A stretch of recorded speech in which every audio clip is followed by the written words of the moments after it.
And now, the Goods from the Woods Radio Theater presents The Raven by David Allan Poe.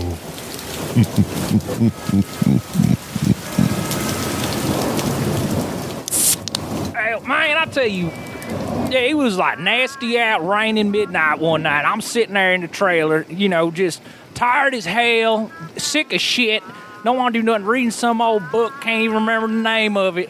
Just hanging out in there, and all of a sudden, at midnight, there's some damn banging at my old screen door. I thought, man, it's all windy out there, but then it clearly was a knocking coming in the door.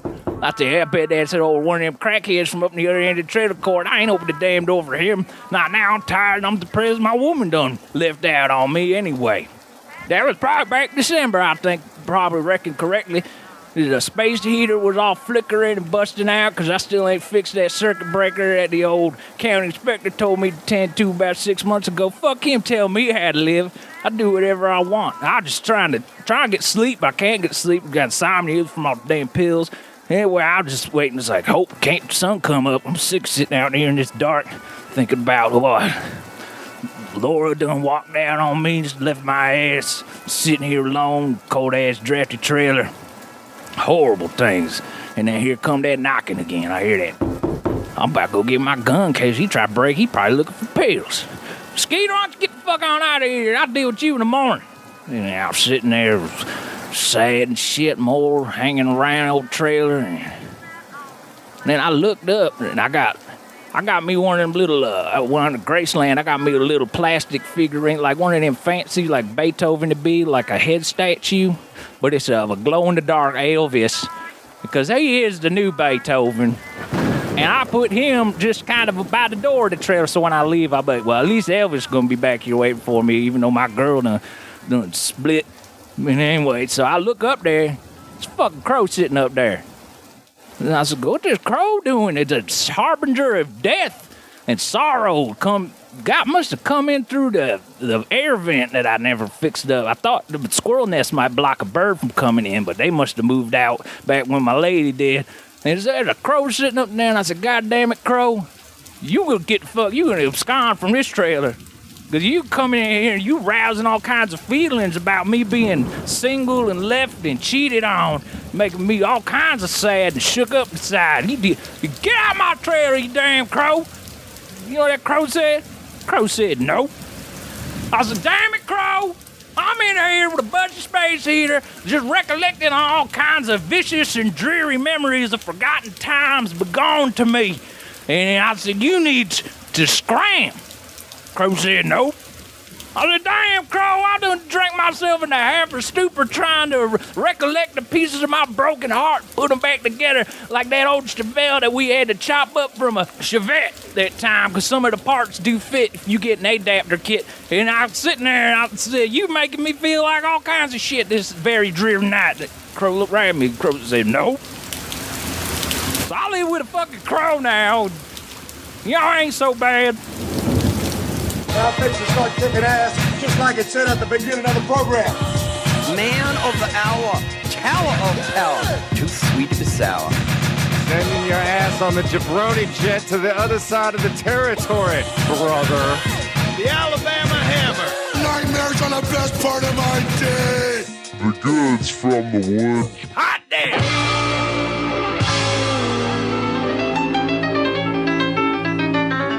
Welcome to the Goods from the Woods. My name is River Styx Langley, It's our spooky Halloween app. Who are you guys? Pat Riley, and I... Pumpkin Pat! Sure, why not? I apologize ahead of time. I have a sinus infection, so I have the extra seductive voice right now. So welcome everybody to the Quiet Storm. And today's very special. We actually have two guests on this one. Two of the spookiest comedians in Hollywood. Please introduce yourselves. Vanessa Grit, tons of blood. Yeah. Rick, third-party voter Wood. I was I'm gonna just go. kidding. I don't vote. Vote something worse than the third party voter. I voted. I'm never going to tell you for who. Yeah. I'm on a comedy podcast in Los Angeles. Fucking guess. Oh yeah. Well, no, I was gonna go with like the haunted woods or the spooky Ooh, woods, yeah, there you the go. haunted wood. Rick Haunted Wood. Rick haunted wood. Actually, that sounds gross. Ghost boner. In community centers all over the state of Florida, you will be haunted by the votes for Ralph Nader. Rick hanging Chad Wood. It's also one of those things that I never need to hear again. Yeah. Guys, remember that reference from 20 fucking years ago? Oh boy, the hanging Chad. It sounds like a ghost in and of itself. Let's riff on that, and then we'll bring out the dancing Edos. First of all, happy Halloween to everybody. We got Halloween coming up, and we like to do something sort of special to mark the season. Last year, we talked to our friend Derek Smith, aka Serial Man, AKA Hollywood Serial Man. That's right, from Wrestling Pro Wrestling, and he talked about making monster masks and things like that. And I labeled that episode Halloween 3. Because it was our third Halloween episode, and boy, did we get a bunch of tweets being like, "This was not about the movie Halloween 3 at all." So this one I hope to just title Ghosts, and hopefully nobody will be mad that it's not the Patrick Swayze be on this. right or the Michael Jackson follow-up to Thriller. Yeah. Oh man, that was horrible. The song Ghosts. That whole music video with Joe Pesci and stuff. Yeah. Oh, right. That was Joe Pesci. Yeah. Oh, Pesci had a moment there. He used to be a busy man. Yeah, he really did. There's this really funny clip of him, I think, on the Letterman show when it was around the time of Ghosts when that came out. And he was sitting there and he was obviously like chewing on a cigar that had been smoked a little bit but been put out. So there's like the illusion that he's smoking the cigarette. And he's just talking about this dinner he had. He's like, yeah, I had a dinner with, it was me, Michael, Bob De Niro, and Marlon Brando. What was this? I don't know if this happened recently. A dinner that you attended yourself? Yeah. Maybe De Niro was there. Right. Marlon Brando. Oh, yeah. There was. And who else? It was Michael Jackson. And a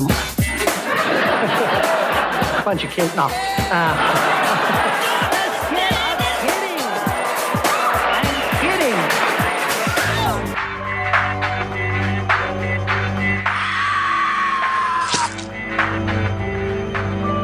Today on the show, this very spooky Halloween episode is going to be all about regional ghost stories. And what's cool about this particular panel that we have assembled here, we are very geographically diverse in terms of where we come from. Obviously, Vanessa Gritton from the great state of California, but if you heard our last episode with her, spent many, many years in El Paso, Texas. Yep, 4 years. And then, of course, Mr. Rick Wood here grew up in Virginia. Right? And then also spent a little bit of time in Milwaukee. And then Pat comes from arguably the weirdest state, Florida. Yeah. I actually talked to somebody about this because I think it was Robert Yasamora that I was talking to about this. And he actually was contending that there were weirder states and that the only reason why is that they have like this... the Sunshine Law. Yeah, the Sunshine Law, which is basically like any sort of thing that happens like with the police or whatnot gets reported widely. So if you're searching and you're a journalist, you can find tons of Florida stories. Within, I think that the police are required by law to release any investigative stuff that they've done, I think within 24 hours of the event. Absolutely. And you can find, and they release all like, people's criminal records and stuff like that. Yeah. So it's like, obviously you will be more aware of things that are happening, but I contend that just living there, there's no way that you will see somebody, mess up on spice, trying to have sex with a tree in any other state. Yeah. I mean, Florida man. Yeah. There's actually a drag queen that just named themselves Florida Man. Oh, hell yeah. Oh, God. Yeah, I like to think of it as a superhero every time I see one of those headlines. Yeah. Florida man strikes again. Is the drag queen like is there a dress just made out of like sea garbage and like I think they did one makeup shoot where they look like they just ate someone. Oh hell yeah. Nice. Oh, like ate a face? Yeah. Oh, that's fucking gnarly. I just imagine like a crack pipe earrings. Yeah, like That's so smart. like a Dress made cocktail entirely- gown with a big Dale Earnhardt tree on it. With the halo, of course, with the halo over the on three. it. Yeah. Made entirely of lotto scratchers. And it's just and the look is just basically a female version of Calvin. Basically, yeah. There's some sort of P act involved. peeing on Jeff Gordon's numbers and stuff. Yeah. And then, of course, we actually have talked about Alabama Ghosts a little bit on this show. Our episode that we did. That's my favorite rapper. Alabama Ghosts. Alabama Ghosts. We did an episode with very, very funny comedian Steph Talev, and we inducted one of my favorite authors into the Goods from the Woods Hall of Fame, Catherine Tucker Wyndham, author of this book that I've read about 1 million times in my childhood, 13 Alabama Ghosts and Jeffrey. Jeffrey's the worst one. Yeah, so Jeffrey is just like the Jeffrey ate a face. Yeah, Jeffrey is supposedly the ghost that lives in Catherine Tucker Wyndham's home, that like haunts the place. He's an actual ghost. Too. Yeah, supposedly. So we talked. This book should be called 14 Alabama Ghosts. One of them's named Jeffrey. including Jeffrey. I want to check that out. Oh, it's good. There's actually there's 3 of them. So there's 13 Alabama Ghosts and Jeffrey. Jeffrey introduces 13 more Southern ghosts, and Jeffrey's latest 13 more Alabama ghosts. Man, so Jeffrey's quite the socialite. Oh yeah. Well, we talked about this on the episode. Like when I was a child, I've mentioned this a lot of times. My mom was like, she was a hard bargain for like toys, but she would buy me any book.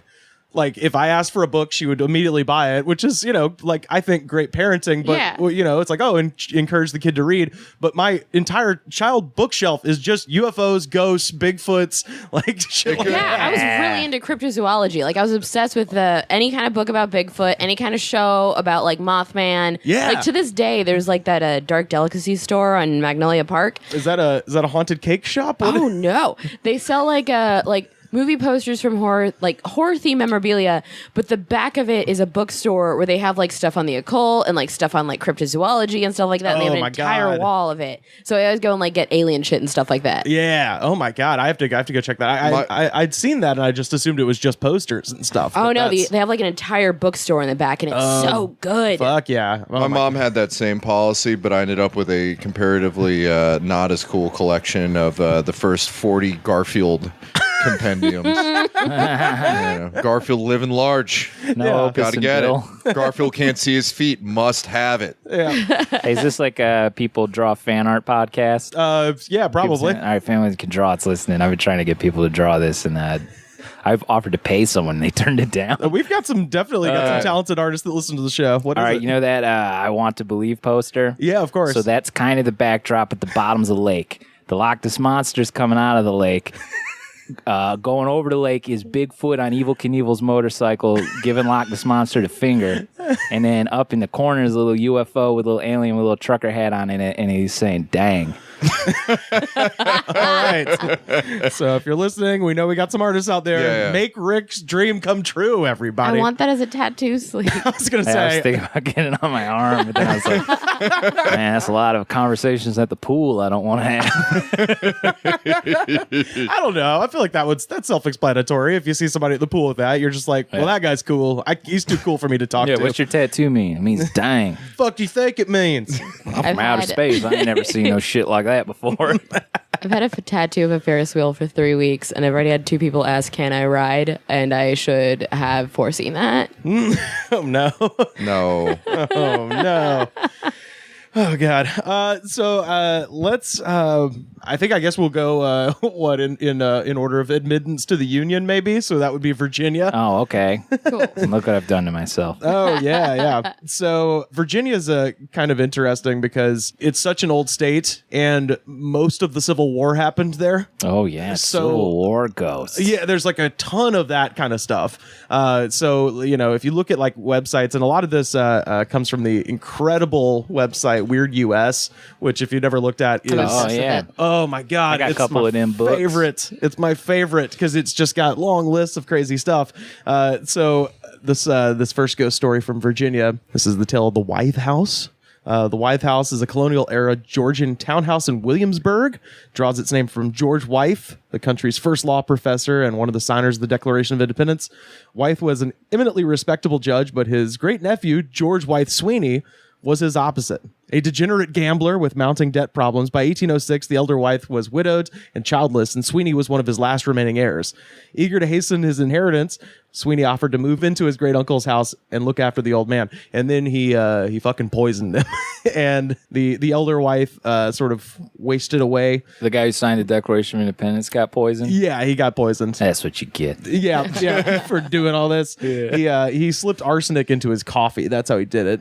And he died. It took him 2 weeks to die. That sucks. Yeah. Oh, damn. Which, unfortunately for this guy, it was just enough time for this dude to write him out of the will because he totally knew who did it to him. Oh, hell yeah. Yeah. That's so- not because he probably used smother him with a pillow. There's no Yeah. science back then. he probably used like shitty arsenic, like some stuff he made out of apple seeds or whatever. Yeah. Yeah, like he probably was like, because he was in debt, so he probably like cut corners on actually making the Old Johnny Apple arsenic. Yeah. It is said that he returns to the White House every year to visit on the day of his death, June 8th. Guests sleeping in his room report feeling a firm and cold hand pressed down on their foreheads. What a hack. That honestly would feel kind of nice if it was a warm, sweaty day. Oh, yeah. Oh, yeah, especially because it's June 8th, June in Virginia. Yeah. Brutal. I June would in love Virginia, a a nice, cold, fresh, clammy hand. Cold ghost hand on the face. Like an ice pack on a phantom ice pack on your face. I'd be like, hey, why don't you move that hand around, buddy? That's awesome. There's a lot of stuff from Explore. Yeah. There's a lot of stuff from Williamsburg. Have you spent much time in Williamsburg?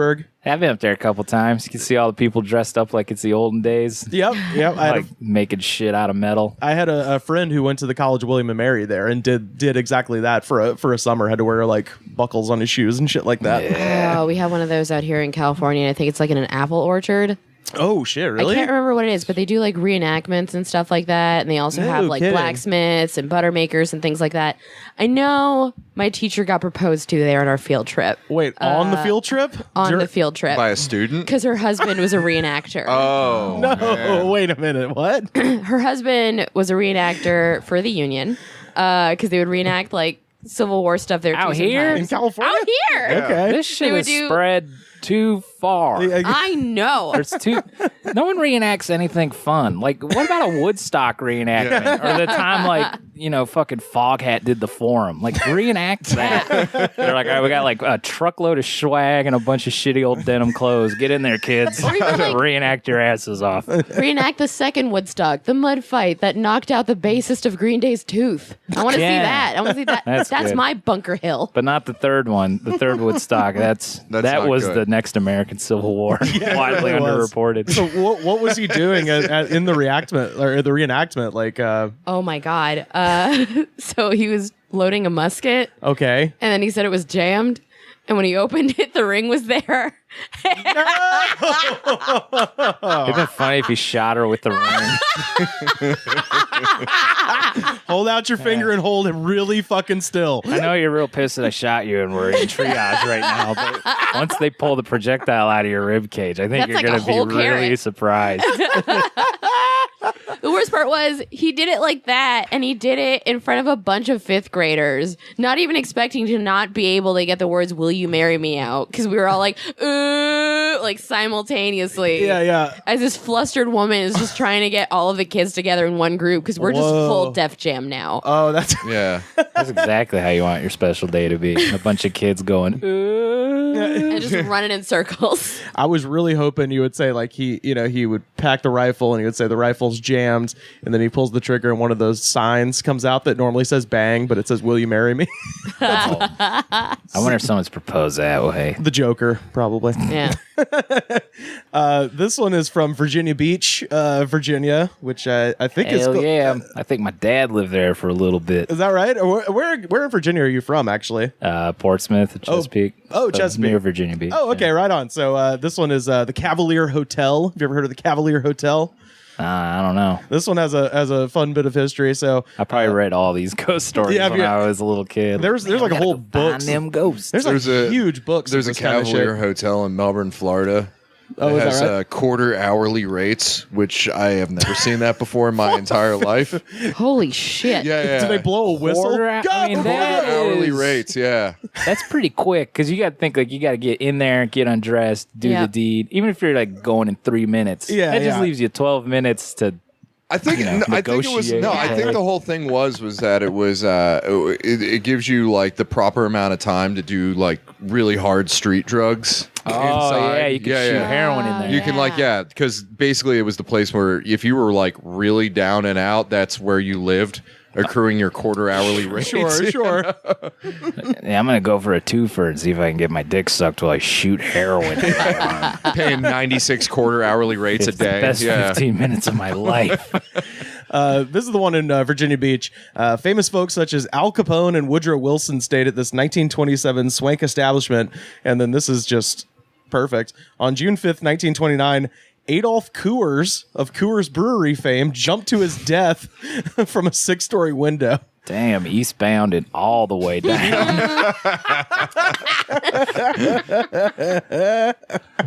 Also, the previous owner is said to have 6 story? 6 stories. Yeah. God, he had a lot of faith in the 6th story. I know. I would pick a 6th floor building. Yeah. Skydive and fucking live when the chute doesn't open. Sometime. Right.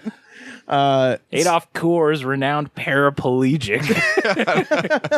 The previous owner is said to have shot himself in the hotel. And this is weird because I could only find one mention of this, and it didn't say if this guy was dead or real. Either way, I love this. It had said that an elderly African-American gentleman stands watch at the top of the 6th floor to dissuade people from climbing up there. Quote, "You don't want to go up there. There's ghosts up there," he says. But he's a ghost. That's the thing. It's only mentioned once, and I'm like, but is he... Because if he's a ghost, then that's way fucking scarier. I think it's just a dude, and that part of Virginia is still so racist. Like, don't learn his name. yeah, Just no reason to call ask him his name. elderly African American gentleman. But yeah, that's what I was thinking. I was like, if he's a ghost, that means that he's like the least scary ghost. And when a ghost is telling you there's ghosts, like he's like the Danny Glover of ghosts. He's like, don't go up there. And there's also a ghost cat that is said to rile up the guests. I don't know what that means. How the fuck would you know? He just knocks shit over at 3 a.m. Yeah, I assume so. That's got to be what that means. Oh, front desk, this ghost cat's in here. It's riling me and my sweet mates. Just wake up at 3 a.m. to Ghost Cat making biscuits on your tum tum. Oh yeah, that would be scary. Oh my god, Ghost biscuits. This is the last one I got for Virginia. This is Lake Drummond, which is a freshwater lake at the center of the Great Dismal Swamp. Yeah, this is my old stomping grounds, actually. Yeah. Were you I just didn't picture. I don't know. For some reason, I'm Is it like picturing you as... Drummond? I never actually made it. No, I have been Lake Drummond. I always wanted to fish in that. I'm picturing you water. as a boat captain, just hauling ass through the swamps for some Anytime reason. a Cub Scout jamboree would always be in the swamp. I mean, Great Dismal Swamp's huge, man. I got a ghost story about the Great Dismal Swamp after this one. Oh, okay. This might be the same one. So the haunting claims of Lake Drummond are said to be based on an old Native American legend. In the tale, a man's soon-to-be bride died suddenly from a mysterious illness just weeks before their wedding.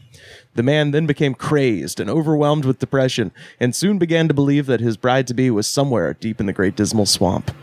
So he set out to find her, but he became lost. He survived on berries and edible plants until finally he came across the lake in the middle of the swamp. As he neared the lake, he saw the flickering of what he assumed was a lantern. The man then built a small raft to sail across the lake towards the light and what he assumed to be his bride. Unfortunately for him, the raft fell apart and he drowned in the lake. It is now said that the stupidest man in the world and his bride can now be seen floating across the lake together in a canoe with a lantern lighting the way. Arguing their fucking asses off, I bet. God damn. I mean, he's a dumbass, basically. And you don't... Chase down this gal who took off into the swamp to get away from me. Yeah. I don't know. Yeah. She's with Bigfoot now. She had an aneurysm in a wedding dress or something, and she was just enjoying the afterlife. And it's like, now this idiot is building a raft, trying to Tom Sawyer your ass. And then you have to spend eternity together in the Great Dismal Swamp. I mean, it sounds pretty dope, It's actually. great. It's in the fucking name. Yeah. It's not that big. It's just fucking rad. The Great Dismal Swamp. When I was in there once, I think it was like a Cub Scout thing or something. Everyone was eating lunch, and there's this like small graveyard, like a personal graveyard. Yeah, There's yeah. just like enough headstones. Like, this is like a sizable old-timey family. Yeah. And then way off Fast casual. to the side is another grave with a wrought iron fence around it and like a big tree. Yeah. And this one's like, what's with this grave? One of these people telling you all these damn stories about what's going on in the swamp. Yeah. And apparently they had like a daughter they thought was a witch, but they kept her around. Yeah. But then when she died, they're like, definitely bury her in a fence. So I would just stand by that grave like, man, I bet she was fucking cool. Oh, yeah. I bet she was the only cool person in that town. Wake up, dead girl. I mean, She's the one that knew math. yeah, well, that's what that usually means. If she's a witch, it's like, yeah, she was like. She knew math and she was buoyant. Yeah, hell yeah. She had accidentally eaten bad rye and was just tripping balls the entire time. Yeah. That's like essentially what a witch is. It's Right, just like, right. yeah, All you're fun either different or things. high. That's it. I'm down for high girls, buoyant girls, math girls, witch girls. No dead girls, though. This one's also for you, Rick. I had to throw in one from Wisconsin. This is from. Oh, okay. So this is from Stevens Point. There's a certain stretch of County Highway 66 that is known informally as Bloody Bride Bridge, thanks to a specter that's said to haunt it. Local law enforcement. That's like Evergreen Terrace. I mean, there's a million of those. Local law enforcement denied that the accident described in the local legend actually occurred, but residents will tell you otherwise. The story suggests that several years ago, a bride and groom were driving home from their wedding when the car spun out of control as they crossed the bridge that carries Highway 66 over the Plover River. Several years after the fatal accident, a police officer is said to have been driving when he suddenly struck a woman in a wedding gown while driving across the bridge. But when he got out to investigate, there was nothing there. So he gets back in the car, and upon turning into the back seat, there's a bloody woman in the back seat. Damn, he hit her hard as shit. Osmosis through the fucking fender. Yeah. She went in through the windshield, I guess, and then landed in the back He seat. hit her at a subatomic level.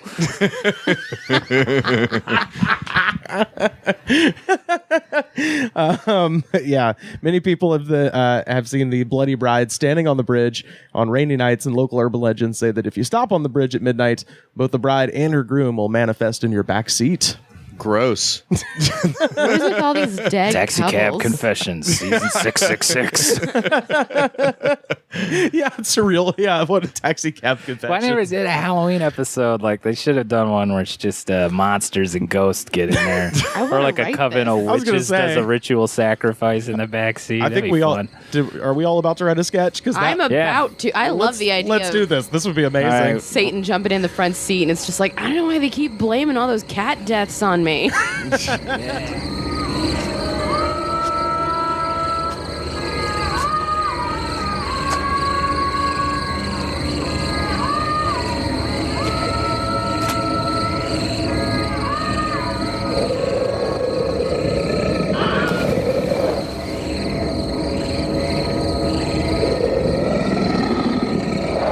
Now we're going to move down to the next state admitted into the union. That would be Florida. Oh, yeah. Yeah. And these are all going to be a letdown. This one's pretty good. I'll just start off with my strongest story. All This right. ghost stole my identity. And I never heard from the Nigerian prince again. So this is actually just from a ghost story message They're board. all about haunted call centers. I swear to God, when I left the house, there were 800 tabs of OxyContin, and now there's only 4. There wasn't no demon in that Chevelle when I bought it. Won't no tires on it either. So I found this on a first-hand ghost story message board. This is from someone who submitted this from Florida named Ann T. This is the Kingsley Plantation located on St. George Island, northeast of Jacksonville. Yeah. It was just before. Every one of those things sounds awful. I know, right? It's an island, so you can't leave. There's a plantation, so it's spooky and has horrible history. Yeah, island's And the only nice Jacksonville. word. Which is if like a Applebee's was a large American city. So it was just before sunset. This is again Kingsley Plantation, and the sun was filtering through those branches of the trees on the road. I was looking out in the woods and talking with my husband when all of a sudden 2 totally white peacocks flew out of the woods. Yeah, those exist. Yeah. Right across. And in Florida and Mass. Yeah, probably. And somebody probably, like, if anything, bought them at the pet store, at some shady pet store, and then figured out they couldn't take care of them. We're just like, hey, I'll just drop them on this island. Fuck it. You know? Yeah. Something I'm unfamiliar with scared the shit out of me. What's the next Very uncommon for a Florida state of mind.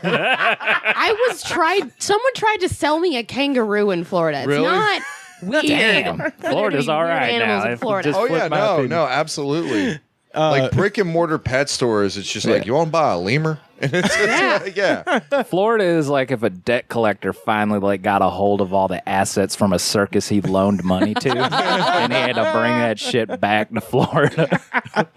If you can beat this large cat in a fist fight, you can have it. Florida actually is completely a figment of Tom Waits' subconscious mind. If he dies, it ceases to exist. So yeah, two peacocks fly out in front of the car. It scared the heebie-jeebies out of me. I have never seen white peacocks. Only the beautiful iridescent ones. But these were albinos. We looked to see where they went and we couldn't see anything. Which none of that is scary, but No. but it was under the title, which is why I just immediately clicked on it. Ghostly Peacocks of Kingsley Plantation. So, Oh, that's the whole Peacocks look story? like a doily. That's it. They're not scary. yeah, I thought the peacocks were like foreshadowing. like a harbinger. Well, Yeah. often Yeah. birds are harbingers of You know what of those doom were and stuff. harbingers of? A poorly written story Yeah. with no plot. Well, it's literally just like, well, I've seen some birds I've never seen. Must That's be about it. ghosts. Therefore, ghosts. Some rich dealer's bird cage got open. Oh, yeah. That's You know what exactly the scariest happened. part of that island where all them folks was enslaved to death? There's a couple of scary birds over there. That's what scared me the most. When I was in Tampa, every day I went outside, I saw a peacock somewhere. Yeah. Yeah, yeah. Every day. They're just they're everywhere. Yeah, and they're mean as fuck. Yeah, no, they are. They are. It's just a fancy chicken. Well, If anybody went to Yellowhammer, they Chickens are know mean. you don't mess with the peacock. I was gonna no, say. I didn't want to look it in the eyes. Like, there's several photos of me at Yellowhammered looking down because the peacock's looking at me, and it had like established such a state of dominance over me that like the second I walked in, I'd be like, "No, sorry, sir," and then I just like look down and walk past it. Yeah. I've probably told. Its toilet is a Jaguar. Yeah, that's right. Doesn't yeah. run because somebody doesn't know how rims work. There was an alleged haunted house near where I grew up where the reason people say it was haunted is because there was a peacock that flew around the house. And this guy goes, peacocks can't fly, though. I was like, what the fuck do you... Yeah, they can. I mean, How short, do you know they can't? Short distances. They're birds. And I was like, I've never seen one fly. You did at the Spears house. They do. We have it on. We have it on video. Yeah, Those two white ones did. I was gonna say I'll find the video from Yellowhammered and post it on our Twitter. We're at the Goods Pod. Somebody was fucking with the thing, I remember that day. and it took off. I might have capped the video from either your Instagram or somebody's, but somebody was just like filming it. Somebody was fucking with the thing, and the peacock like flew off the Jaguar and across the party, and it's the funniest thing because literally everybody just starts screaming bloody murder because no one knew it could do that. I remember because I was on this date with this shrimpy dude from Montana, and I was at Yellowhammered, and he was like obsessed with the peacock, and I was like, please don't go near this bird. I am terrified of this bird. I don't want to interact with this bird. And I guess somebody in the corner was like messing around, and the intention wasn't to fuck with the bird, but it became a byproduct because one guy threw a cheeseburger at another guy, but when he ducked, the cheeseburger hit the peacock. We run the best peacock. shows. Good God. And so when the cheeseburger hit the peacock, it lost its shit, and I ducked and covered. Yeah. But the dude that I was on a date with filmed it, I think. Maybe that was where I got it. See if there's a horror story written by the peacock online about a flying cheeseburger. It's all So Pat, do you know about Cassadaga? Or Cassadaga? No, I don't. Why is that name familiar? So there's a Bright Eyes album called Cassadaga. There it is. And it's named for a city in Volusia County that is I should know about this. 100% populated by psychics. Okay. That's it. Yeah, that's what it- Adam yeah, had told me about this place, and there's like an entire there's like a mini doc about him. It's called the psychic capital of the world. Yep. So that was just the first thing when you search town for without a weatherman. everyone just knows. Yeah. They're right if they just say probably rain every day. Probably rain, maybe a tornado. Yeah, it's the ultimate dad joke. Well, you can just say 50% rain and you're right. Every time. But yeah, Florida is also known for this place called Bloody Bucket Road. Oh, okay. Which it's a sinister road in Wauchula. A cop hit a bucket of blood so hard it wound up in his back seat. There was a bar where in the town in Georgia I grew up in called the Bloody Bucket, where it was just like every night was just a bar fight between Navy guys and rednecks. It was just like it was almost like it was planned every night. Every night. I bet some of those same guys are the ones that are support the troops. Unless I'm fucking their ass up at the Bloody Bucket, then they can kneel for me. Kiss my ass. It's my bar. Coming over here after a long stretch at sea, defended my freedoms I barely understand. I solved my problems with fighting. So basically, there was a woman who lived near this road, and she called Bloody Bucket Road. Bloody Bucket Road, yeah. And she killed. It was called Bloody Bucket Road? Well, no. It was named for. It would be really funny if it wasn't named for this incident. It probably was originally called like Old Dixie Highway or something. Right, yeah. But we gotta change it because it's problematic. But apparently, yeah, this was a lady in the 1860s, 1870s, lived off of what is today known as Bloody Bucket Road. She killed a bunch of her children and got away with it somehow. Like, she kept drowning them, I think. Was Casey Anthony? Yeah, this is Cassandra Anthony, Casey's great. Kill your kids. Be from Florida. It's a long, proud history of this. But she drowned a bunch of her kids, and then apparently there was a bucket in her kitchen that just kept filling up with blood, and so she would go to the creek every day to empty the bucket, and then. After a while, it becomes less horrifying and more of just a chore. That's what I was thinking. It's like, God damn. I was like, what a horror! Like, change the blood bucket, right? Like you could see like the story is sort of like a cross between like Sisyphus and like the Telltale Heart or something. Oh, yeah. But like it's also like you were saying, an orange Home Depot bucket of blood. Right? Yeah, the Homer bucket or whatever they call it. You can do it. We can help. Kill the children. Kill whispering. Your kids. You can do it. We can help. You can do it. We can help. You can do it. I confess. I could do it, and I did. DIY, Mom. She apparently got tired of emptying the bucket into the creek, so then she just jumped in. I'd just be like, I ain't doing this no more. Did the bucket overflow? Was that part of the... Well, I think that's why she went to the creek, because the bucket just kept filling up every day, and so she would test empty it. Be like, well, maybe it fills up, but does it overflow? Why would she bring the bucket back is my question. How crucial was that bucket to her day to day? It doesn't really say. That was another it's thing her I was only thinking. bucket. Yeah. She couldn't just get another bucket, It's her kid drowning bucket. Yeah. Also, what type of blood was it? This selfish motherfucker could have alerted the American Red Cross. Right, yeah. Take that bucket down to the site of the next major catastrophe. Hey, it keeps filling up with O negative. Perfect. Oh, that's the universal type. On Halloween night in 2003, this is a first-hand account, we parked near the canoe launching place by the bridge and walked down that road called Bloody Bucket after hearing the legend just to see if we could see anything. I was with my friend and 2 other people. It's a really scary place, and I don't advise anybody with a faint heart to go down there at night. There are sounds that came out of those woods by the river that sounded like a child crying. There's a story that the woman killed her babies and buried them in the woods, which is where we heard the sounds. We stood very still and tried to listen to the sounds to see if we could make them out. One of the guys said that it could be birds roosting in the trees, but the rest of us did not think so. It sounded too much like crying. As we were standing there, something ran out of the woods and crossed the road. We literally had to run back to the car and get out of there. There's something real strange on that road, and you can go check it out yourself. Well, if you ever need to know where to abandon a baby. I heard a baby crying in the woods, so I ran away. I did nothing. It's probably a ghost baby, right? Yeah, that definitely probably didn't just leave that infant to be eaten by because it's mosquitoes. probably my thing is that they could have heard sounds, but my theory is that it's retirees just having something to do. Yeah. Like retirees, when they move down to Florida, they're so friggin' bored that chances are they're going to be doing something weird, and they do stuff that's weird, and probably in this swinger case, porn in a trailer. Yeah, exactly. I mean, it's one of those things where I think that, and there are retirees that I've met, like that live in my neighborhood, that just do weird stuff. They have like weird hobbies. Yeah. And I wouldn't be surprised that there's somebody that like Some of moved. them is clandestinely filling up a bucket of blood in a woman's house at night. Well, this was like God, what a 1870, prank. but like, yeah, it's like there's probably some former mechanic from New Jersey that's just like, I'm fucking bored and I don't play golf, so it's just like, yeah, I'll scare a bunch of little kids, I'll make a bunch of teenagers. candles out of possum skulls. Yeah, I'll hide in the woods and make crying noises with my mouth. yeah.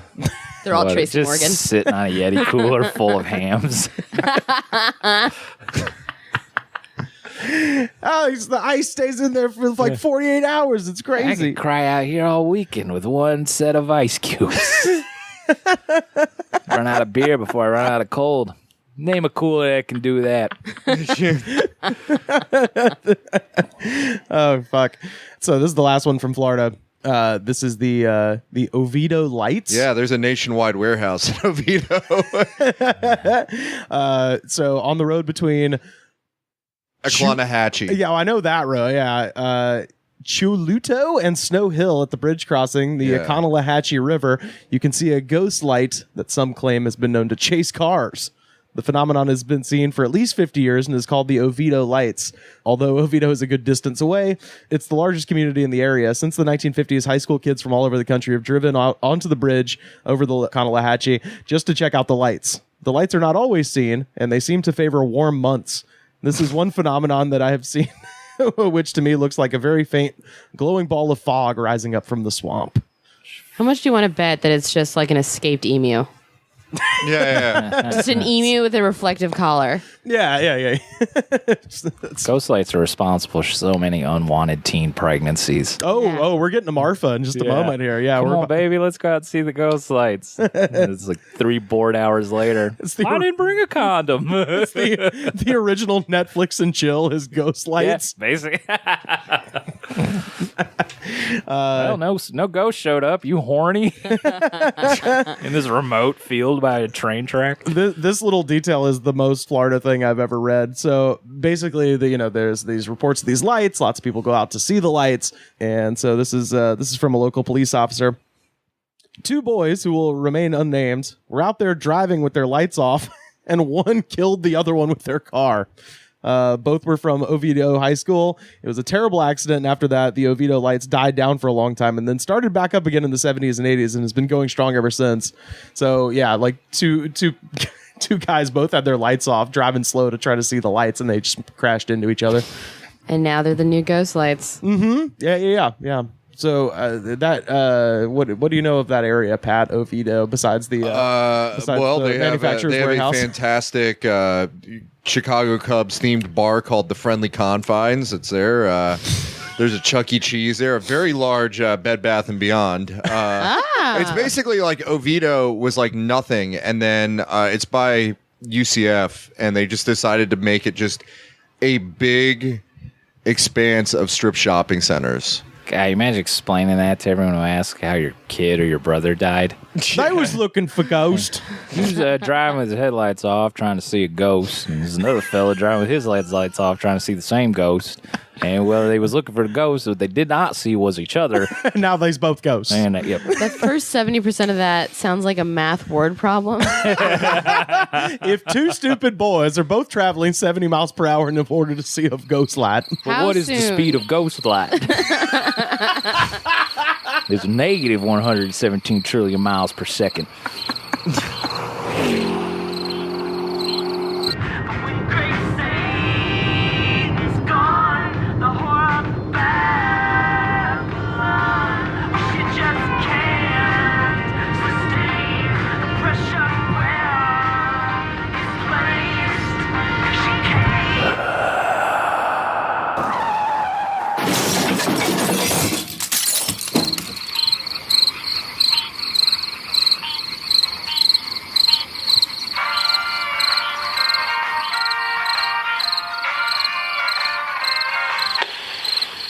So Texas has a bunch of good ones, a bunch of really good ones. I'm going to start with, and you notice like a lot of these are similar themes where it's like a bridge or a creek or whatever. Bloody Bride. My favorite thing about Texas is how not subtle any of these place names are. Woman Hollering Creek. Yep. They were like, also, fuck grammar. This ghost is so scary it defies grammatical structure. I'm pretty sure Oh God. whoever lived next to me just referred to my house as just like Woman Hollering Lane.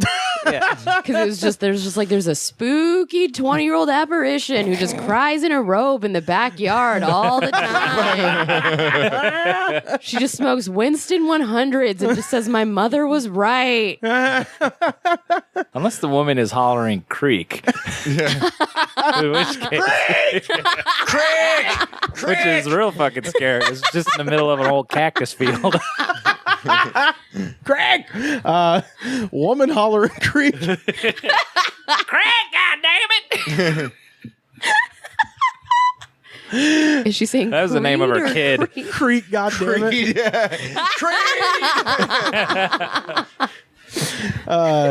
I'm gonna whoop your ass if you don't come in for dinner. Creed!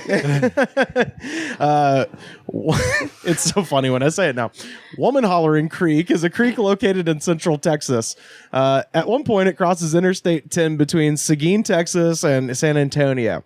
Alternatively known as Woman's Hollow Creek. So somewhere the translation has gotten weird because it's either like Woman's Hollow, which is like a geographic feature, or it's Woman Hollering, which is fucking horrifying. Yeah.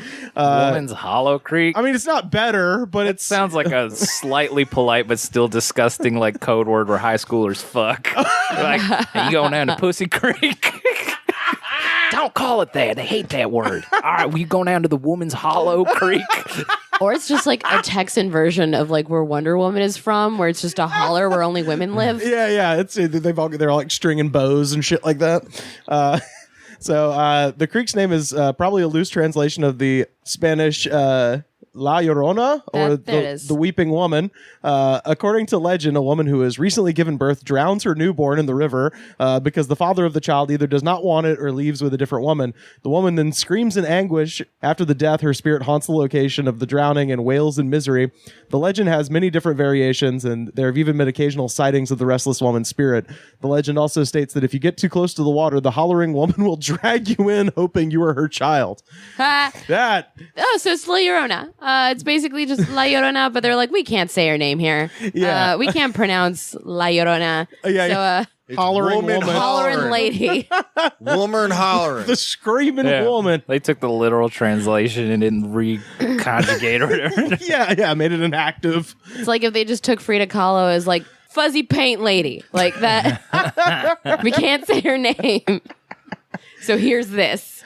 But yeah, the iterations I usually hear is either newborn or like grown kids where the Spanish husband comes home and he's got a new lady and so she drowns him in retaliation. So have you heard of this place? I actually heard of this place without realizing that I drove through this place because I went to San Antonio purely on a whim. I just had like a 2-day break and I was like, And to get there from El Paso, you'd have to take Interstate 10. Yeah, and I have to take the 10 and go through there. And I didn't know, though, that was referring to La Llorona because I just heard it and I was like, oh, it's probably just like a ghost lady. I didn't know it was like, oh, you just couldn't pronounce her name.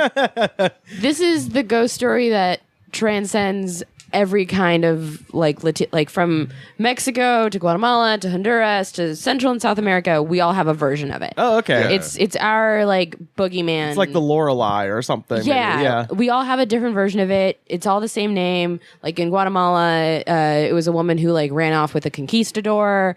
In like Mexico, I think he was just like a local like sheriff or something like that. Like every country has their own version of La Llorona. Oh, okay, cool. But it all ends the same, where it's just kind of like avoid rivers at night. Yeah, okay. Did she drown a kid in all of them? In all of them, she drowned a kid. Yeah. It varies between one kid or two in these kids. ghosts. All these fuckers want to overturn Roe v. Wade. Better be prepared for a glut of just kid drowning in new haunted It's gonna be great once we outlaw abortion. Yeah, right. You're gonna have so many people just down at the crick. Jesus. The Llorona one being in Texas is interesting to me because it's like the most Tex-Mex ghost story. Okay, yeah, sure. Because it's basically just something from Mexico that like translated. It's enchiladas and sour cream. Oh, okay, yeah, sure. And I like that Americans got a hold of it and were like, yeah, we can't say all that. Hollering lady. Screaming Winch Creek. And she isn't hollering the whole story, right? Does she? Yeah, Oh, yeah. I missed that part. Yeah, apparently yeah. it just like, you can hear her just like screaming, and then like if you get too close to the lake, she's just like, Drags you in. and just comes out of the water and grabs you. Well, because the thing you can hear her crying is always the same. It's "I me seahorse," which is just like my children.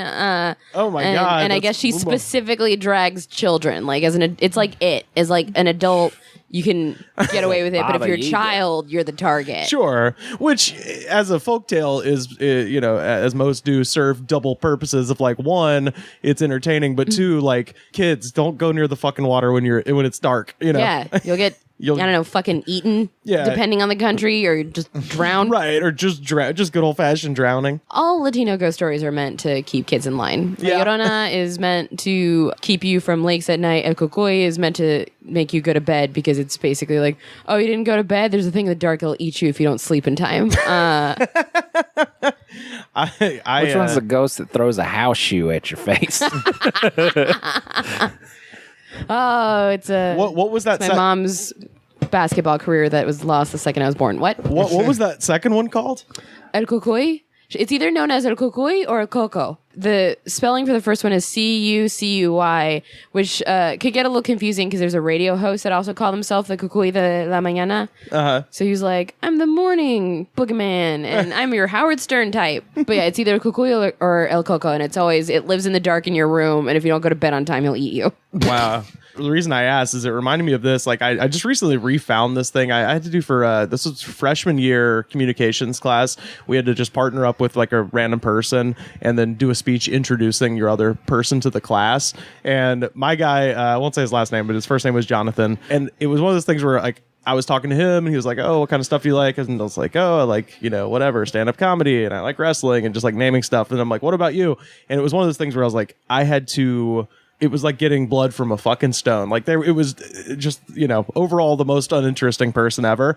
But then he did mention one thing that just became most of the speech. And I've got the speech is like pretty short, but I just want to read this one paragraph. One keenly interesting thing about Jonathan is that as a child, his dreams were haunted by visions of a rabid werewolf-esque creature known as Soap Sally. In reality, Soap Sally, so named for the soap-like foam which supposedly surround his or her or its mouth, was merely a fabrication of Jonathan's father's doing, used for disciplinary purposes. Threats of being eaten by the infamous Soap Sally undoubtedly kept Jonathan quiet when times called for it. Jonathan is certainly an interesting and valuable part of our class. Wow.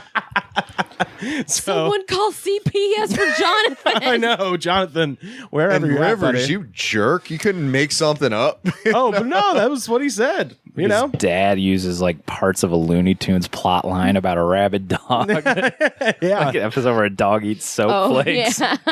Mad dog. Yeah, it's going to come get you. Yeah, for the Mark Anthony and Pussyfoot lines where it was like that big bulldog where I protect the little kitten and they put shaving cream around his mouth so he's crazy. Yeah. So that's the redneck version of Coco, I think. So some of these I kept finding various ghost animals and stuff, and this one really got me. So this is from Brownsville, Texas. Brownsville, as in many other places, they have a well-known road, ghost road, I should say. But this one might be the most unique road ghost you've ever heard. You see, in Brownsville, there's a fairly well-traveled farm road called Farm Road 511. And while it seems to be a perfectly normal road by day, the locals warn of traveling late at night, lest you encounter the road's ghostly inhabitants. They say that as you drive down the road, in certain dark and desolate stretches of 511, your headlights may suddenly wash over a large cow standing right in the middle of the road, not 6 feet ahead of your bumper. That's right. A ghost cow. Boom. Clang, clang. You may swerve or pull off the road to avoid it, risking accident only to look back at the road and see that nothing is there. Ooh. It is, oh God. So some people have gotten out of their cars and searched up and down the road only to find no sign of any cows or anything else living or dead. So many ghost cow sightings and resulting car accidents have occurred on this road that the local newspaper and other media have reported on the story. I have 2 different cow stories in my life, and one of them takes place in Texas. I need to hear. I need to hear both. A ghost cow or a real cow? It was a real ass cow because, like, I feel like this is what this was because I've been stuck on a farm road before in Texas where it was just like my GPS fucked me up. I thought this was just a road, and I'm just now on a farm road, and I might be on someone's property. Sure. And I had like a little Dodge Caliber, which was not meant for that. Like that car, I had to sell it recently because it was permanently fucked from all the farm roads I would accidentally find myself on. Oh God, yeah. And there's one where I was like, all right, maybe if I could pull a U-turn ahead, I can get out of here because I do not have enough gas to like dick around and figure out where I'm going. And then just the biggest steer I've ever seen in my entire life just trots on in the middle of the road and then just stands there with like horns that made my butthole clench. Like it can go through my door easy if it really wanted to. So and if you hit it fast enough, it'll end up in the back seat. It'll hit up in the back seat in a wedding gown. And like I'm like, all right, 2 things. One, I am now on a farmer's land and I don't know how he will react to me. And 2, I don't want to anger the steer and I really need to make a U-turn. So I literally just camped on the hood of my car for I think maybe an hour and a half until that steer decided to go away so I could pull a U-turn. And that's not even the worst one. The other one was in Fullerton. Oh God, okay. There's an old missile silo in Fullerton. Ooh. That is just like nothing now. Also, some dude just uses it for like cow shit. Like he has cows and steers and shit there. And it's very much private property. Oh, I thought you meant literally for cow shit. Like he's just filling it up slowly with cow shit. I was like, actually, that's kind of a good idea. Well, it's not even really like where you have, it's not like it's penned off or anything. They're just free roaming around this silo. Oh, okay, gotcha. And it's very much fenced off, but when you're a teenager and you're in Orange County and you're fucking bored. There are no fences. You've already checked every record store in the town. There are no fences. So we hop this fence and we're like, let's see this weird old missile silo that this farmer who has salt pellets runs around in. And we climb to the top of this old silo and we're like, well, that was cool. Let's go home. And we see this little baby cow. And my friend, who we call Stupid Tom in stories, Stupid Tom throws a rock at the baby cow. And then kind of like in a movie when you see the Huns coming over a ridge, every cow and steer. Like Raiders of the Lost Ark. just like Raiders. All of them start coming over the ridge. Oh, God. And so we try making our way down the silo real slow. And we're just trying, like, we have our hands up like we're being arrested or something. Just trying to, like, move around the cow and steer back to the car. Yeah. But a bunch of them start going in a line down the trail and separates 2 friends who don't know what to do, so they just start going with the cows. And we just watch them get like herded by all of these cows and steers away for us until they just disappear into the distance. Wow. They're cows to this day. And then I get corralled by a big steer like behind a fence, and then I try and find my friends, and we were separated for 4 hours until police had to be called to find a bunch of teenagers who were lost in these hills. In Fullerton, cow corrals you. Because we're a bunch of like city assholes. We didn't know what to do. Yeah. If you don't have cow experience, even if you do, cows like coming towards you. They're big. We just it was like they were prisoners of war with like a gun to their backs being let off somewhere. We just watched these 2 little skateboard teens be led away by a bunch of cows and steers just until they disappeared into the horizon. Yeah. The thing that's funny about this story is that, like, much like the peacock thing, it's like, oh, there was no trace of them. I'm like, they're kind of pretty fast, actually. Like, considering the size, cows can get into undergrowth quickly. Like they're not lumbering. Yeah, no. Yeah. If they're hauling ass, so yeah, you probably saw a fucking cow. Is what you saw. It was just a cow. But boy, the idea of a ghost cow, however, is very exciting to me. Yeah. Personally, because that's where skim milk comes from. That's how come it's so see-through. That's how they made the McLean burger. It wasn't seaweed; it was the afterlife. Fat-free ice cream. Wow, that was the first McLean Deluxe reference I've heard humorously in years. Well, yeah, it was the first 1992. I think was the last time anybody made a joke about the Michelin Deluxe. Well, I'm particularly qualified to make that reference because it was developed at Auburn University. Oh yeah. Mm-hmm. Y'all remember the salad shakers?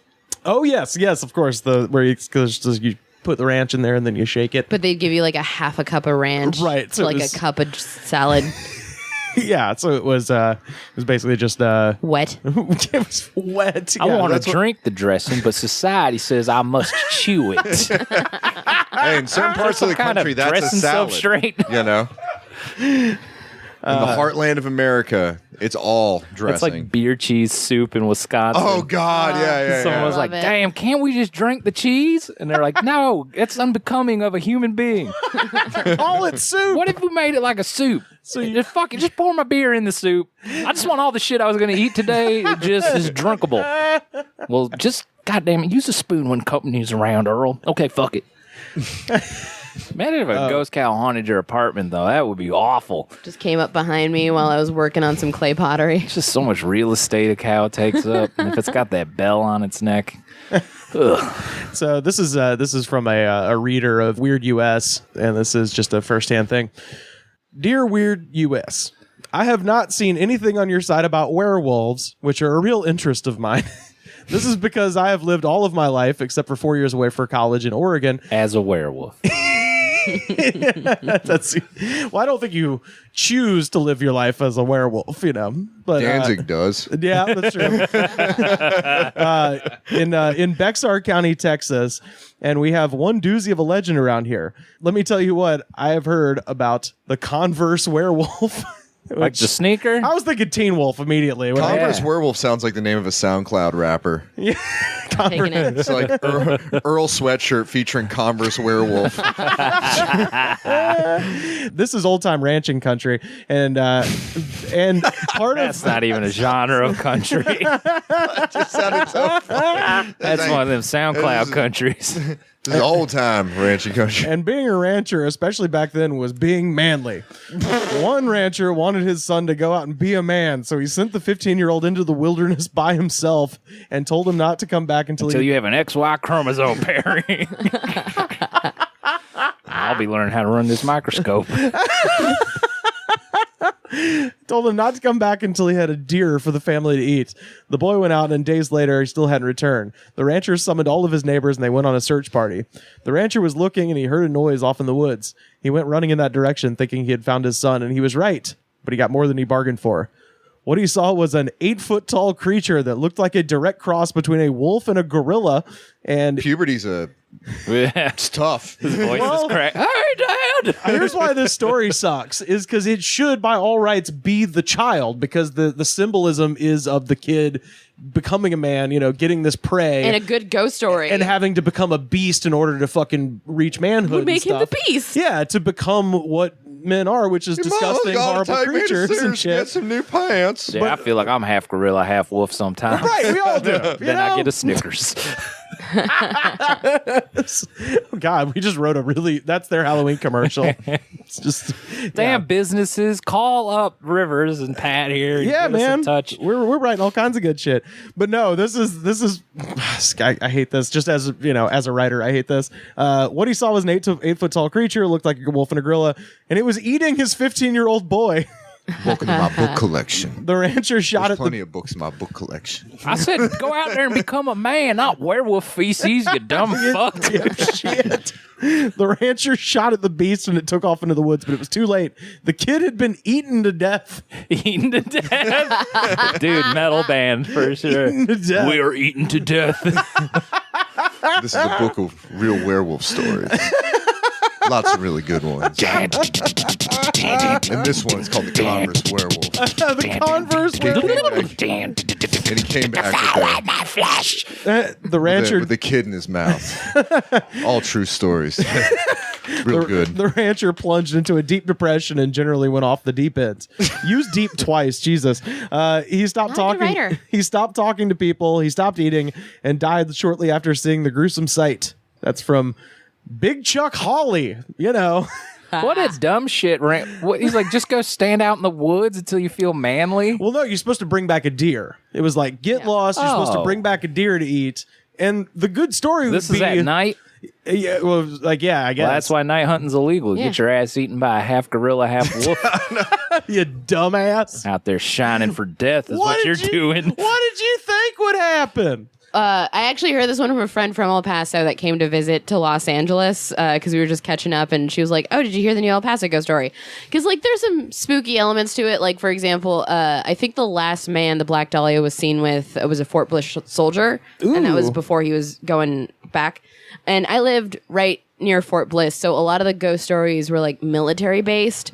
Okay. Whether it was like something around the museums or something around the old tanks. This is my favorite dumb one. Yes. Because as we talked about in the last episode, we're by a military base. There are so many glory holes. I have never in my life I've never found many. a real glory hole in the wild. Well, because like El Paso is the Or biggest one military base in the private U.S. It's the biggest military base in the U.S. Yeah. So just like I came across, I think like 3 glory holes in my time in El Paso, which is more than most people just. Let's get on this find. tangent for a while. I'm very fascinated. I've seen more ghosts than glory holes. This is a big, and I believe in glory holes and not ghosts. So we got a real issue. I found one in a barbecue. Are they joint. stabbed? What? Was like, how's it work? Are you Okay, like, I drilled this hole, I suck dick through this hole. I don't want someone squatting on my fucking dick hole. There was one on my when I was an undergrad in one of the buildings. So there was like on my college campus, there was the building that everybody went to for like film screenings and stuff. And then sometimes people would wander in and happen upon people manning the glory hole, where it's just like, but there would be like these holes that it's some good, For some reason, when you said manning the glory hole, I just picture a lifeguard just sitting there in a tower, but somebody would just on the clocking nose. in, blowing like, a whistle. yeah, but Hey, somebody hey, would no biting. It would be somebody would create it, got some my sort spit of bucket and my knee pads. but somebody would just carve the hole in the wall and just a good citizen, and people would know it was there, and they would word would get out on like the cruising websites and stuff like that, and people would just meet up at given times, and they would just have fun with each other. Yeah, it was usually like the two. There two wasn't of the like ones. there wasn't like one person that just hung out there all the time. It would just be like a public service. Yeah, where it's like I meet in the left stall at 9:30 and you meet on the right stall at 10, so we never cross paths, like that kind of thing. Yeah, 'Cause yeah. they'd have it's about the websites for it. anonymity. Yeah, and there'd be like websites where it was Where just it's kind of like reviews this and one. stuff. Yeah, Yeah, there'd be yeah. like glory hole reviews, but like It's there'd like be somewhere exchanging just, a ransom, but Yeah, exactly. Yeah. dicks are getting sucked. and there's one at like a sex toy store and then one at a barbecue joint. God damn It was really good. It was a State Line. I think it would have to be. I would it was love a to eat a great beef barbecue rib joint. while I stuck my wiener through a glory hole. Like anytime I see comics in El Paso that go to that barbecue joint, I almost want to be like, all right, if you go to the men's room, put the one in the back to the left stall, because like. Also, very frequently, I'd like run into a men's room if the women's restroom was ready because like I don't give a shit. Yeah. But I found one in a women's room at a park in Texas as well. So there's that one. Interesting. Oh, wow. But the way this Has story anyone goes- ever got cunnelinged through a glory hole? Twitter me or however you want to get at Right me. us at the good spot. I feel like that's just the only thing you can really do is analingus. yeah. Like just to push and Yeah, snip. maybe someone from Cirque du Soleil could get in. But I think if you're in Cirque du Soleil, you're probably not worried about glory hole. Yeah, I know. You've got someone to Yeah. tongue Because punch you. they're pretty prevalent on college campuses because there's just a lot of public bathrooms on college Yeah. campuses, and usually the doors are open in the various buildings and stuff like that. And there's nothing more interesting than the war between facilities administration at colleges and the glory hole people, because if you go into like the bathrooms, they'll like patch it up. Yeah. And then there'll be another But in a really one. obvious way. Yeah, and then there'll be another one that emerges. So it's just like kind of a game Just of cat and mouse. haphazard blocks of wood over these holes. Or like sheet metal over them. Or Yeah. the ones that I would see, there's like I'm at envious certain of all this. at certain in Never the seen building one. when I was at school, there was like a stone dividers that partitioned off, and people were like Drilling through filing like Andy through, like- Dufresne. yeah, like trying to file through so they could. Oh my god! What if the No, Shawshank, this is the whole stone. thing was Oh, like shit. Yeah, so they would like from file cell through block the D. stone, like I don't know, with like a chisel or with what, but there would just be like A rock hammer, Pat. A rock yeah, hammer. there would just be like these kind of divots He's in a there that would just cockhound. kind a of go rock hound. to. I mean, The other an side. eventual hole that would come if somebody came in and decided to, file a little bit more through the. Yeah, and like in Texas, that was the case because like you have a bunch of soldiers, and it's also you're by the I-10, so it's a lot of truck stops and a lot of public bathrooms. And the way the story goes is that I guess this was a truck stop near the Fort Bliss area, and so it was like a very soldier populated glory hole. And the rumor goes as a combat glory hole. It's a combat hole. It's a foxhole. Don't Every you dare once in a call it while, a tea room. like if you went on like I think it was either like full moon or like midnight certain nights, you'd go werewolf and would there's suck your dick. and it'd bite it off, and just like the dick would come through the hole, and then you would do the thing, but then you would look underneath and you'd see no feet. Kind of like It was Lieutenant Dan. like a second kind of. It's like another kind of Tomb of the Unknown Soldier. Like, and Like then- Tomb of the Unblown Soldier. Hey. And I guess the person in the story breaks like the code of gentlemen and goes to open the door to see why there's no feet, and there's no one there. Wow. So whose dick did they suck? It'd be funny if a dick just floated out, put a monocle over its pee hole. It was like, well, you've broken the code. Good day, sir. Like, your cock had a little top hat. Yeah, just like an X-rated Mr. Peanut comes out. It's a It's fucking not boner with a gentlemanly. cane. The one I pulled. Who taught you etiquette? The one I pulled for El Paso, you might know this, the Loretto Academy. It says the Loretto Academy opened back in 1923. The academy had a history of educating young women, as well as being the home to people who have died while at the academy. One of the stories claims that a nun jumped from the bell tower after finding out she was pregnant. Many people state that the spirit of the nun can be seen roaming around the bell tower on a regular basis. This just cracked my shit up just because as a visual, it's hilarious. The nun has also been spotted peeking out from behind the bell before vanishing and disappearing again. Many of students dare each other to visit the bell tower in hope of seeing the nun. Some of the students say they never saw or heard anything, while others have heard the sound of a woman whispering, and additional students claim like they felt like someone was watching them. Oh man, Do you know this? I've never heard of just like a nun whispering I'm late to a group of school children. But I mean, do you know this building, the Loretto I know that Academy? building. Oh, okay, yeah. Just because it was over by like one of those popular bonfire type spots.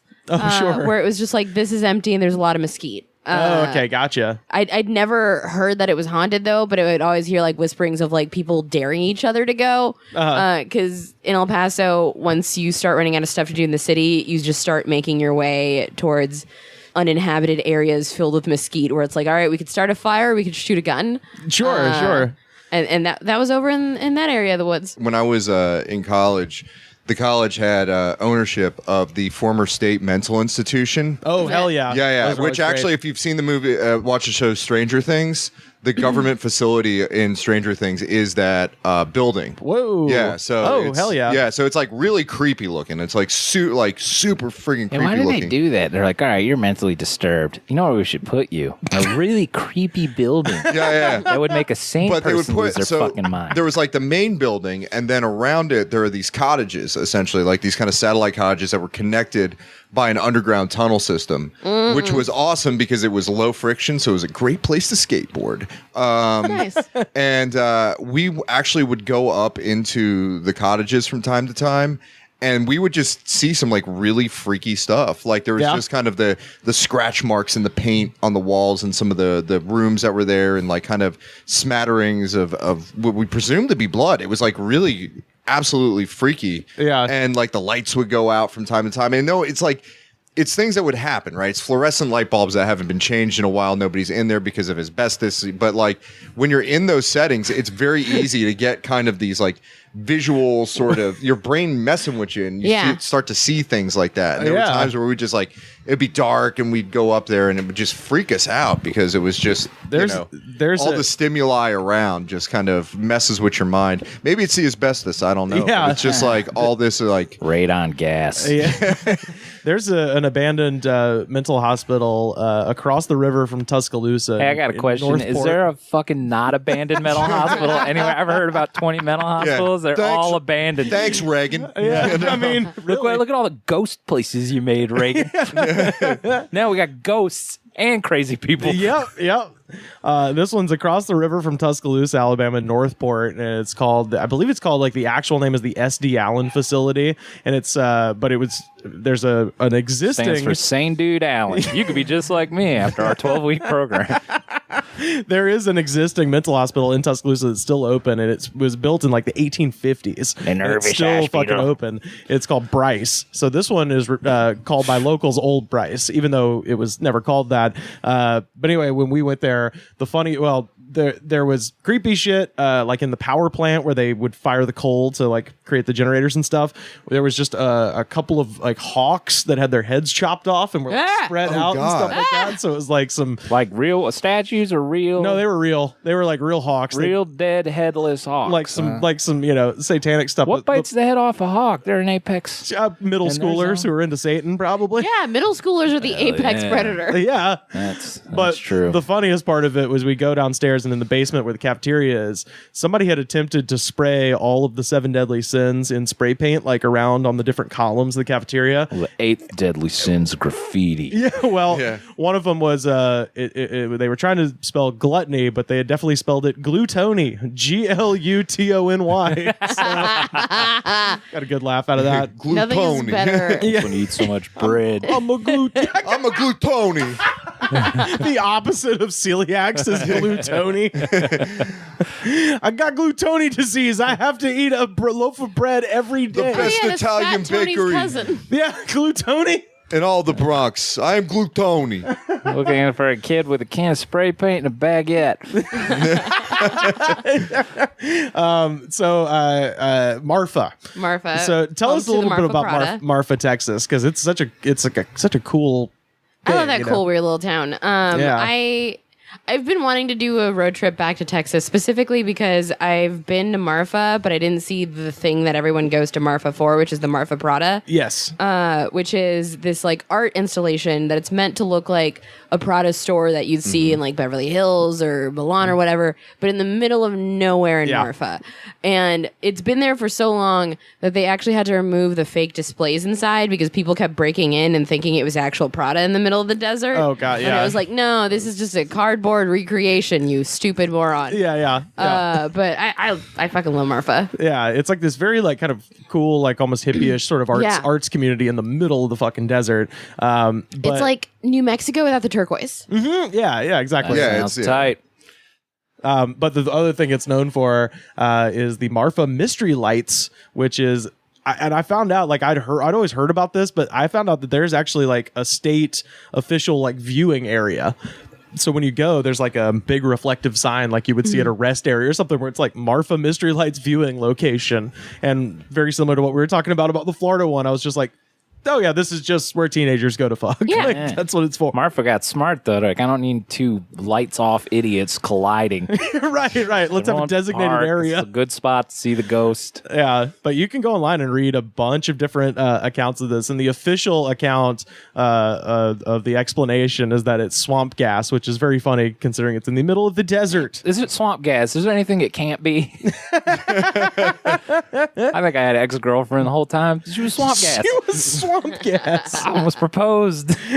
I was like, wait a minute. Are you swamp gas?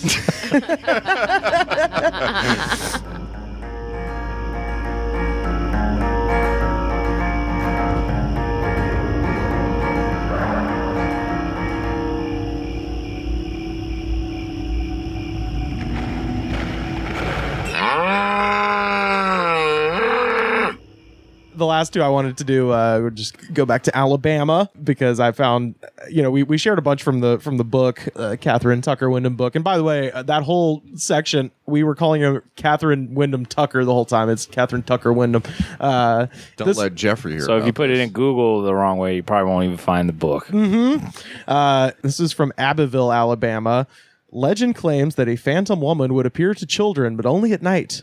She would squeeze them tightly and then scream in their ears. She never harmed them other than perhaps causing some ringing in the ears. She's been described as being 7 feet tall, wearing dark clothing and a wide-brimmed hat. deemed The Undertaker? Yeah. Her brother Undertaker's Kane. wife? Yeah. Mom, I woke up and the Undertaker gave me tinnitus. Yeah. Before he grew his beard, he could look pretty womanly. Yeah. So her name is Huggin' Molly. Oh my God, that sounds like a teenager's way of saying they're on ecstasy. Huggin' Molly is supposedly the ghost of a woman who had lost an infant who dealt with the tragedy by hugging local children. Another states that Molly was a professor at the former Southeast Alabama Agricultural School who was trying to keep students safe by keeping them off the streets at night. You can remember Huggin' Molly by venturing downtown and stopping in a cafe named for the Phantom. Huggin' Molly's is apparently still there in Abbeville. I have not been to Abbeville since about... Sounds like a good place for a bar fight. Oh, for sure. At Huggin' Molly's, absolutely. I went to Abbeville in, I think, like... They're much nicer than that band Flogging Molly. Yeah, this is Huggin' Molly. Yeah, this is... If you're a Molly, this is you want to be at this cafe rather And they offer than such the treats Irish punk rock show. as, quote, sandwiches. Yeah. And Molly fingers. Molly fingers. Yeah, that's right. A lot of disappointed ravers showing up in that joint. Yeah, we're for the Molly fingers, bro. It's just a shortbread cookie. The last one I wanted to share here. This is from Birmingham. This is a place called Sloss Furnace, which is, if you know, Scared already. Birmingham is called. This is such a lovely story. This is one of the few ghost stories where I'm like, I fucking love everything about this. So Sloss Furnace is in the middle of Birmingham. It's an old pig iron furnace that basically sort of developed after the Civil War.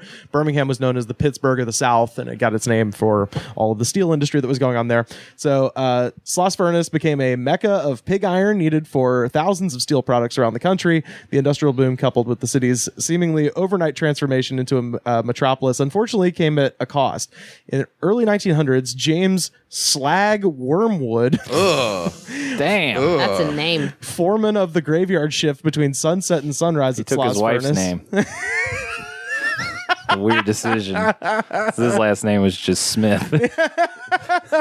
I'm Slag now. So he led a group of over 100 workers who lived in cramped housing on the furnace site, forcing them to take dangerous risks in order to speed up production. During his tyrannical reign, a total of 47 workers lost their lives, and numerous others lost their ability to work due to horrific accidents, including an explosion that left 6 blind.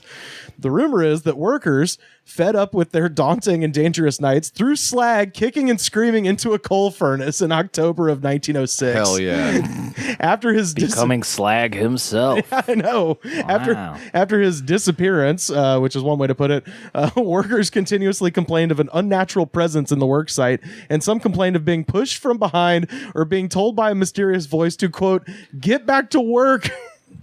3 supervisors What a were petty ghost. I know, what an asshole. I'm glad he's dead.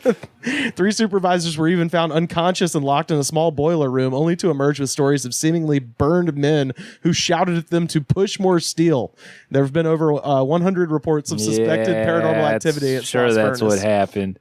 Yeah, I think they went in there for a little man party. Mm-hmm, they went in there when they passed out after all the fucking hot ass iron worker love. Yep. And they woke up. They said, Ghost put us in here and said to push steel. Someone was pushing steel. All right. So today, Sloss Furnace, hot, horny, magnificent bastards. Today, Sloss Furnace is a venue. They have a festival there every summer called Sloss Fest, which is always like very well attended. It's like a big city festival. On their website, they also run at Halloween time, so I imagine it's probably going right now. They'll put you into a furnace for $20. Or you can go into a room with 2 sweaty, passed out dudes. No, it's called Fright Furnace. Ooh. Yeah. And on their website, they have, it's obviously like kind of a haunted house situation, but on the website, they also have firsthand accounts of real hauntings. And this one is not particularly scary. It's just fucking hilarious. So this says, I forgot to write down the name. I believe the name was Raquel, if I remember correctly. I'll start by saying I've attended 3 Sloss Fests, 1 Fright Furnace, and spent an afternoon casually hula hooping and and exploring the site with a friend. Well, how else do you hula hoop? Competitively I guess at a is. haunted fucking iron factory. Some intense ass hula hooping. Pole muscle. I was exploring the site with a friend, admittedly spooky and ranging in spookiness depending on your location. She got like a rating system. It's like Yelp review or something. It's a Yelp review for a haunted place. I give it Haunted tomatoes. 6.5 jack-o'-lanterns to 8.5 jack-o'-lanterns, depending on the proximity to the spooky activity. I give this 3 disembodied heads. 5 screaming mollies. Before I'd ever read the depth of the history of the furnaces, at 2016 Slossfest, I was standing in line at a taco truck with a new friend I'd met at the festival when both of us witnessed this guy in front of us placing his order get pickpocketed by a ghost. The money... This is so fucking stupid. This is like the worst court transcript ever. You're not gonna get away with this. The money from his pocket flew out, and he turned back to us and asked, quote, "Did you just reach into my pocket?" I told him I saw a ghost, but I was pretty in shock to believe it myself. But reading that most of the workers also lived there and were real poor, pickpocketing a guy at a music festival doesn't seem far-fetched. Oh, that guy stole for sure. That guy, whoever this dude, her new friend that she was hula hooping with, definitely just stole money in front of her, and they came up with the worst excuse ever. Oh man, it was a ghost that broke into your car and stole your stereo. Yeah. So that damn ghost is absconded with my wife.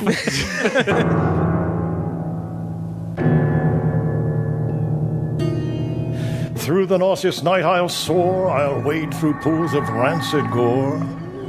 I'll slide through clumps where maggots squirm, I'll skin dive where piranhas churn. I'll tread the reeking, oozing swamp, through corpse-filled quicksand beds I'll stomp.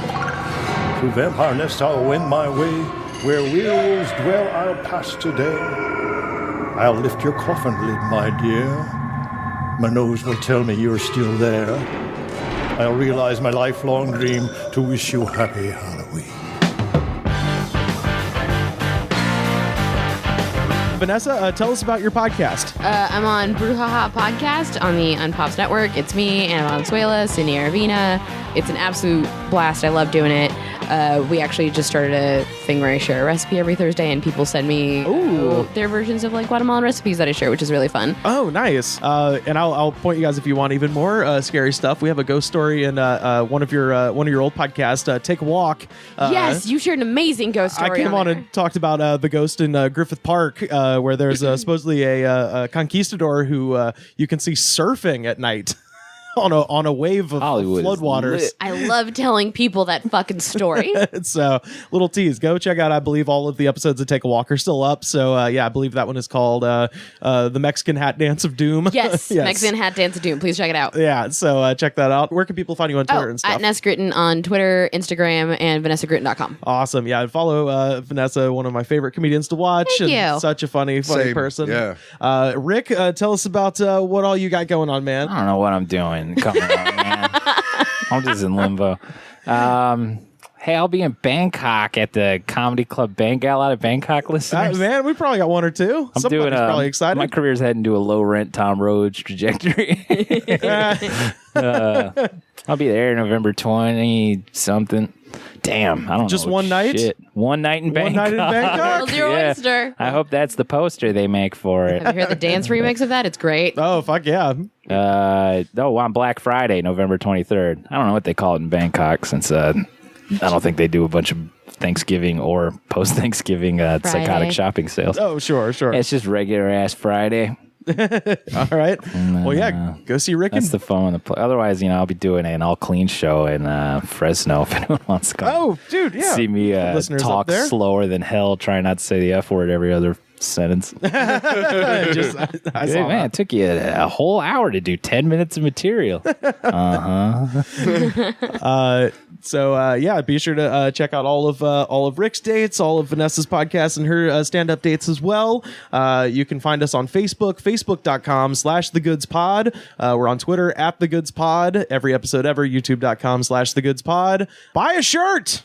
ProWrestlingTees.com/thegoodspod.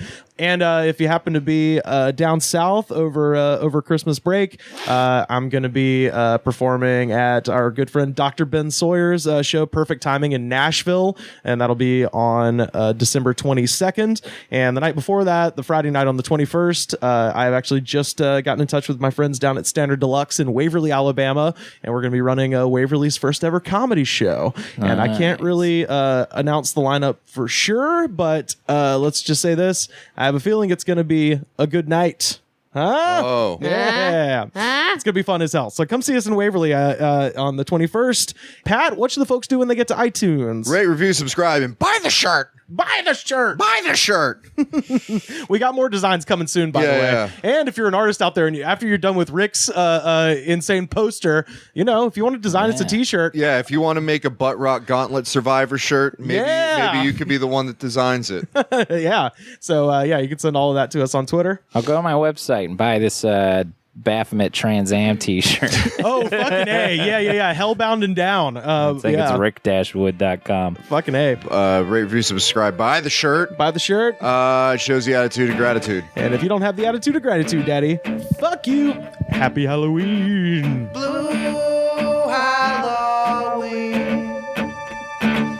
Blue Halloween. Blue Halloween.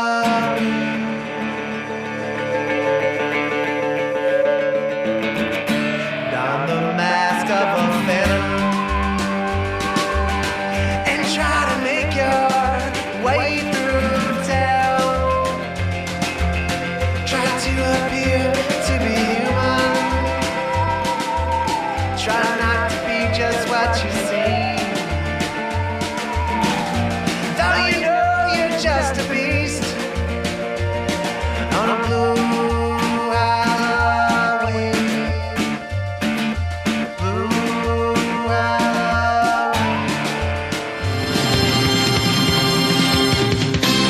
The Goods from the Woods was mixed, edited, and distributed by me, Rivers Langley. You can find the show on Twitter at The Goods Pod. Our theme song was composed by DJ Smiles. Check him out on Twitter at DJ Smiles.